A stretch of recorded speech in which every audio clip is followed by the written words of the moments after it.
The Nutcracker then blinked and moved its eyes to see its surroundings when suddenly he saw 5 shadows of what appeared to be mice. "Are you sure this is the place? Squeak!" "Yes, it is." The 5 mice were green with ears and buck teeth. Their leader was tall and skinny with long black greasy hair. The other was a bit of a similar height and also had long black hair and wore a brown hat.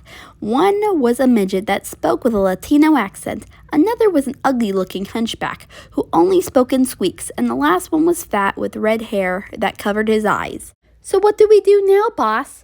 "We look for that wooden boy and bring him to the king." "I don't think so." The Nutcracker stood with his sword in his hand on top of one of the presents. "Uh-oh, boss, it's him! Squeak, squeak, squeak!" "Don't worry, we'll take him down." The Nutcracker started to fight with the mice, trying his best to defend himself.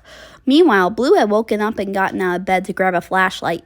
"Blue, what are you doing?" "I'm going to check on the Nutcracker." "Seriously, you still care about that dumb toy?" "It's not a dumb toy, it's a special toy." "Fine." Blue left the room. However, Leo Star decided to follow her. Jock and Meadow saw this and started following too. Meanwhile, the Cobbler sisters were sleeping when Alice saw the kids leaving the room. "Girls, the kids!" "What?" "The kids are going downstairs. We should follow them." "You're right." Why?" "Well, we promised Dad we would keep an eye on them, right?" "Right." "Okay." All the kids then went down the stairs to where the Christmas tree stood and were surprised to what they saw. "Seriously, Allie? We grew up in a dumpster with a lot of mice." "Well, it's not my fault that I'm squeamish when I see them.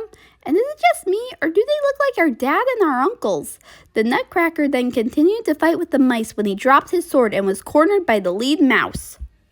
"Aha! We got you now! Hey, you leave him alone!" "Oh, we'll see about that." The mouse took out a bag of magic dust and threw it at Blue and the others, making them all shrink until they were the same size as the Nutcracker and the mice. "Whoa! Why did everything just get big all of a sudden?" "I don't think everything got big. I think we shrunk." "But hey, you know what that means." "Yeah, let's get them." "But isn't it wrong for us to be fighting them, even if they look like our dad and uncles?" "Alice, just because they look like them doesn't mean we can't fight them." "I guess you're right." The kids all started to fight off the mice while Blue went over to the Nutcracker. "Are you okay?" "I'm fine. Thank you for coming to help." "Ow!" "Squeak! Okay, we surrender. Mice gang, retreat!" The mice then started to run through a mouse hole in the wall where they disappeared. "All right, we won, but we're still tiny. How are we going to turn back?" "There's only one way to do that, and that's to undo the curse." "What curse?"